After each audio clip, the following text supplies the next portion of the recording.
Is the world of fintech relevant at all to local government? If so, in what way?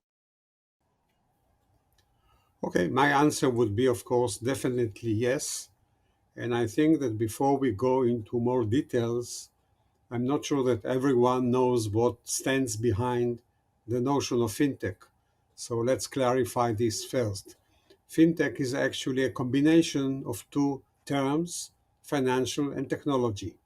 So that means technology that serves the financial world, financial applications, financial uses of all sorts and all kinds. Now, I think it's needless to expand on why government is involved in financial. Every government, even before moving to local government, is involved in collecting taxes, in charging fines, in getting all kinds of services that are paid for, uh, credit, intergovernments relationship.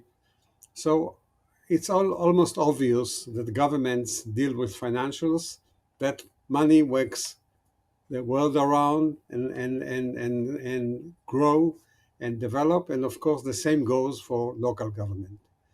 So the question is actually narrowed down to the question, is the use of technology in finance, which is so obvious today in the private sector, also relates to government services, and in particular to local government. And my answer is definitely yes, and we'll probably go into more details later on. But there is no doubt that applying technology into the finance management of municipalities and local government can better their performance, can help them introduce new services that they don't run right now, and make the whole flow of services and finances between the citizens and the local government much more efficient and much more valuable to both sides. How can fintech solutions help local authorities in making their cities smarter and more attractive? Okay, I would say that it brings us back to a very old question. What is a smart city? Is a smart city a city that uses lots of technology? What does it get by using technology and being smart? I can give an illustration. Let's say that you have a lighting system on the streets. Okay, before you were a smart city, the lights were on all night, whether there were people walking there or there was no one there, which is, for some time it was a waste of energy. Now they put on a smart city, smart system, and the lights has sensors and they turn on only when someone is walking in the street. If the street is empty, no light, no waste of energy. Is it a smart city? I think it is not. Why? Because I, as the citizen walking in the street, in the older system, whenever I got to the street, there was light. In the new system, whenever I go into the street, there is light. So what difference does it make to me? Maybe someone in the municipality saved a couple of dollars, but I'm a citizen, feel no difference. So that brings us back to the definition. I think that a smart city is a city where people prefer to live, a city that is attractive to people and that they want to live there. And maybe the best measurement is immigration. Is the city collecting and bringing in more people, or are people looking for the first opportunity to run away from this city? This is what makes it smart. So coming back to fintech and technology, what fintech can help is to personalize some of the services of the municipality, so will better fit the needs of each and every citizen. And on the other hand, it can bring about new services that are very difficult to bring without the system. Let's take some cities that have adopted a smart card. And this smart card knows For instance, that I own a dog and I'm looking for sometimes for a doctor for my dog, or I'm looking for a park when I can walk my dog. Okay, and let's say that the cities and municipalities knows about all the dog owners, and they will transfer information which is specifically to dog owners only to those who own dogs. Okay, then comes every year that I have to renew my license or I have to vaccinate my dog. These are already financial transactions. If I can put them under a fintech system, a sophisticated system, maybe I don't need to really bring my credit card or go to the municipality and pay cash. I can have all this streamlined in a way which is specifically for dog owners. And the same can go to families with young children or to veterans, to senior citizens.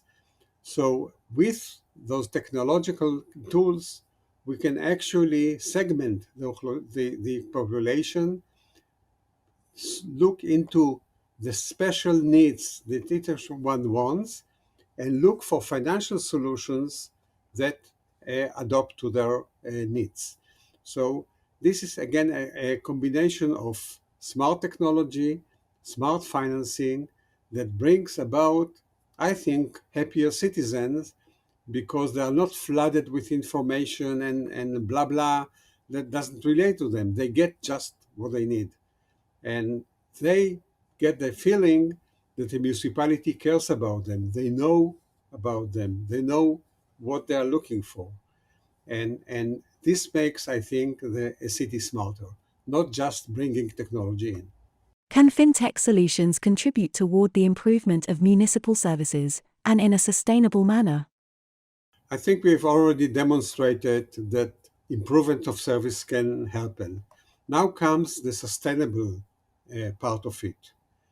Now, one way of looking at it is the paperless economy. I think that one of the more sustainable processes is that if I can pay my taxes at home from my home computer or at my smartphone and not travel to the municipality, which is very non-sustainable, and then pay, I don't know, in cash or whatever way, and then get a printed receipt, and then I have to keep it somewhere and show it whenever needed. So all processes are non-sustainable. Also, when we talk about sustainable processes, we talk, for instance, let's take another service which is very common in every city, garbage collection. Okay, I can go with a routine of, let's say, my street will be cleaned every other day, 3 times a week, and then the garbage truck will come and collect my garbage, and I'll be happy because my garbage can is empty. But maybe I was away for 5 days and I didn't put any garbage in my bin. The garbage truck will still visit my street and look at my can and my budget container and see if there is anything there. Let's move now to another system, that there is a sensor in my garbage container. And this sensor looks at the weight and the volume of the garbage in my can. And then it can design a pattern, a tour for the garbage truck to go only when there is garbage to collect. Moreover, let's take the other extreme. Let's take the event where I'm having a party for 50 people every night at my home. So my garbage can is full every day, and sometimes it splits away and I need another one. Should I be paying the same municipal taxes as the old couple next door that hardly use the garbage at all? So if I can adopt a paying system, a charging system that is subject to the amount and maybe the weight of garbage that I put away every day or every week, I will have the incentive to put as less amount of garbage, maybe recycle more, maybe go to a 50 meters away can where I can put separately my glass or my paper or my cartons, which will end up in less volume in my home can, and then I pay less. All this can be managed by the combination of smart solution, of maybe what we call now Internet of Things, some gadgets that will help me. But at the end of the day, if they are not connected to a paying system, if I don't have a financial application that can help me control all this system, I haven't done much. So here there is we can call it a fintech, because maybe it's not a too sophisticated fintech system, but it's still a combination of technology and finance that directs the behavior of the citizens, make it more sustainable, and of course more reasonable. Since fintech services are web-based, that can be managed globally from any location, can this have an adverse effect on the local economy in the city?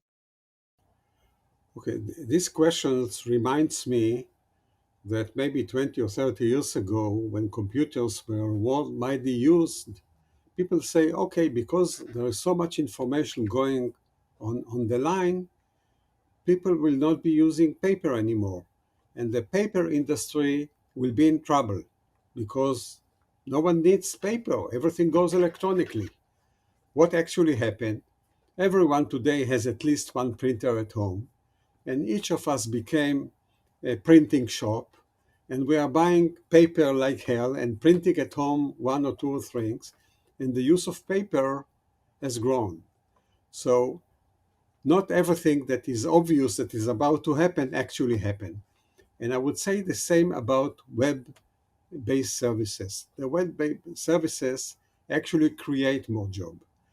Let's look at e-commerce, buying things on the internet. Every one of us does it today, okay? What does it mean? Does it mean that the shops are closed? No, it means that they need more deliveries to my home, that they need to store all the delivered goods in one places. So logistic centers have boomed all over the world, employing thousands and thousands of people. Then someone has to deliver it to my home. So the delivery and taxi and all these local services, not national services, has grown much higher. Not to talk about, all the food services and the food ordering online, all these various companies that popped up and are employing thousands of passengers on the bikes or whatever vehicle they use, because I got used to the fact that instead of going to a restaurant, I'm sitting at home and getting the restaurant come to me. All these services, which of course are financially backed by all kinds of applications, at the end of the day, make the web-based services use more manpower, more people. It is true that there is a shift in the way they work. We don't have any more people going in the streets of Paris and lighting manually the lights in the streets. Yes, it used to be like that, I don't know, 78 years ago. So those kind of occupations and professions maybe has disappeared, but the amount of new jobs that was created as a result of modernization is not less big. So I think at the end of the day, not only there will be adverse effect on the local economy, there will be more job created, more businesses for business that maybe would be dying if they wouldn't have any kind of e-commerce and alternative ways to sell and market their products and services. So I think at the end of the day, web-based and every fintech and technology, if it is applied in a smart and proper way into the city, and again, a proper way is a proper that makes the life of the citizen easier and more comfortable, then the effect on the local economy will be, on the other hand, much bigger, and it will grow the local economy, not diminish it.